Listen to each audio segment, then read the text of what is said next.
Declan. Right, no graphic for me today, so apologies. I've got 5 selections. My first one runs in the 350 at Newbury, Bretton Rock. We already touched upon that one. Sure, it will like the ground. Not a lot of pace on in the race, but I think the ground is going to be key, and hopefully Gregorian flops today. Second selection is a 355 at Newmarket. It's Fat Stota. It's David O'Mara and Pat Dobbs rides. This horse was running against the likes of Cirrus Daeglin that last year, has come down the handicap, loves soft ground, and takes on the Godolphin Hoppot today, who is even money, but the Godolphin horse is stepping up 2 furlongs and runs on much softer ground and can be keen, so I think Fasota might be able to turn over that one.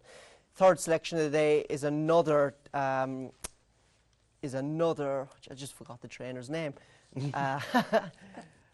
David O'Mara horse, sorry, Bartak, runs at Ripon over a mile. 2 starts back, ran an absolute cracker at York when it got a very aggressive ride, fell out of the stalls the last day, it didn't suit. Daniel Tudhope takes over today, is drawn in 7 or 8, so it's drawn nicely to attack early. I hope it gets an aggressive ride, and around Ripon you certainly want to be on the pace. Fourth selection of the day is the 4:15 at Doncaster, and it is Secret in the Park for Ed McMahon and Steve Drown. No, you got that wrong. No, 4:15 at Doncaster, Don't Bother Me. I thought it was the winner of that. Oh, okay. No. I was struggling with my rhythm before you even came in, and now you've just broken it up even more. Because one of mine comes in the 4:15. All right, you get your turn, Ginger. Well, so yeah, you get your turn. You get your turn. Well, just put a stay sock quiet. in it. As I said, don't bother me. Go on. Don't want to get dangerous. 4:15 at Doncaster is Secret in the Park. Ed McMahon, Steve Drown. This horse has come down the handicap. Ran a very good race first time out, over 6 furlongs at Newmarket this year. Things haven't gone right for it since.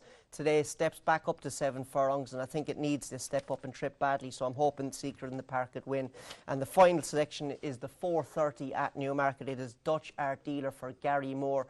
Is an in-form horse. This race doesn't look like it'll take much winning again. I'm hoping it'll go on the ground, but being by Dutch Art, I'm hoping that will be the case. Now I'll hand you over to Ginger, his turn. Just on a note there with the Dutch Art, because obviously Garswood's been going quite nicely in the getting his toe in the ground as well, so yeah. Should be all right. Right, I could only find a few this week. I've only managed to find 6 selections. They kick off at the kick-off at the 1 o'clock at Newbury. Hundy on a massive learning curve, has been sort of struggling to get out of the stalls very well, but still holds entries to the Cheveley Park and the Rockfell Stakes, and Hundy I really think banged on in that race today. Pastoral Player, we've already mentioned, 3 duck eggs in a row leave this classy horse on a nice handicap mark, and one of the better £7 claimers about Charlie Bennett. Out of the 23 runs he's had in his career, 5 wins, 4 runners-up and 3 thirds. I think that's pretty decent. In the 4:25 at Newbury, Little Rockefeller, it's all about the jockey in this one as well. It's the ladies' race, and I can't go any further than backing Serena Brotherton in these. She seems to win every single ladies' race. She's an absolute legend, and I think Little Rockefeller there for Richard Hannon as well, owned by Midland Park, will go well. 4:25 Newbury, Rockefeller. 5:10 at Ripon, 1 for Luca Kumani, at 1 at Windsor. Slight doubt over the stiffer 1 mile 2 test on pedigree, but the way that it won over a mile at Windsor would suggest stepping up in trip, not a problem, still unexposed, patterned for me. 2:55 Kickboxer, disappointing last time out, can pretty much go on any ground, and the softer the better, you would have thought. 16-1 today, moved out from where it was last time. 15-8 fancied favourite, disappointed on that day, as I said. I'll take 16-1 on that one today. And 4:15, as me and Declan will continue to dispute, the winner of that race is Don't Bother Me. He's up only £3 for finishing second of 29 at Ascot on similar ground. He may have 2 or 3 wins, I think, on the bounce. Keep your eye on Don't Bother Me, not just for this race. I think he's going to win 2 or 3 races on the bounce. How many, just going back to Don't Bother Me, I'll get my turn now. How many races has that horse won in his career? I couldn't tell you, but it's going to, as I said, it's about to win 2 or 3 on the bounce. 40 starts, it's won once, so you as a 2-year-old can't be having well. that. And I can't believe I missed Kickboxer off my tips. Can't believe it. Yeah, I actually saw you in the corner of my eye as I was saying it. You sort of actually listened to me for once. I scanned through the cards and I was like, how did I miss him? I can't believe he's 16-1. Can't believe it. Have a bet on Tommy's Kickboxer. I can't believe it. Okay. I was half asleep listening to him. That's the only one. You're not on your own, I don't think. You're not on your own. I had the 16-1. That's what anyway, time to wake up. If you were asleep during that part, and I won't bore you in this single-shot view for any longer, we'll discuss Melissa Jones. Now, Melissa Jones, the filly on form, she obviously usually gives her selections over the phone, live on the phone for us, her Saturday Sizzlers. However, she can't join us on the phone, but I'm pleased to announce that she hasn't left us in any kind of despair. We've still got her selections. I want to discuss them with the panel just briefly, a yes or a no. 240 seal of approval. She says, beaten favourite last time, but willing to forgive earlier and has a good chance. Enjoys the soft, will stay the trip. Yes or no on seal of approval? No. OK. Newbury 250 SK Love, that's obviously That's a no. That definitely one's a non-runner. Scratch that Oh, one. that's an easy one, Melissa. You got out of jail there.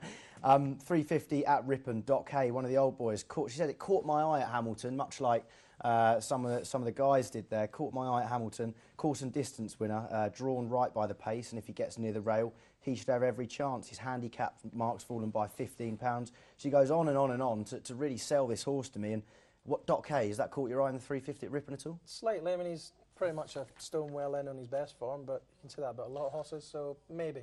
I don't want to argue with Melissa. Just don't want to argue Is with there a that. 350 at Ripon? Well, I hope... sorry, 330. Yeah, no, there's a 330 at Ripon. 330, And sorry. that's where So Beloved comes in. Ruth Carr's runner, So Beloved.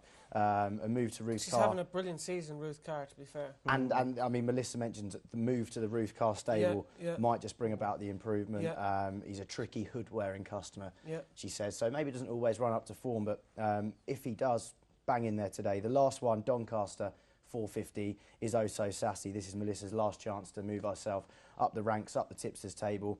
Said she ruined her chance by a slow start last time, but before that was progressive over sprint trips and looked the one to follow. Some of these are very well exposed, talking about the runners in the 450 at Doncaster, and she thinks that Oh So Sassy has a bit more to offer. We'll keep tweeting those. Melissa will be tweeting her tips. Bet Racing Nation account at Bet Racing Nation will tweet all of the panellist selections today, and there is still some more tipping to be done, still some more money to be won, can you believe it? No less in the Arlington mainly million, as well as the Prix Le Jacques, the Marois.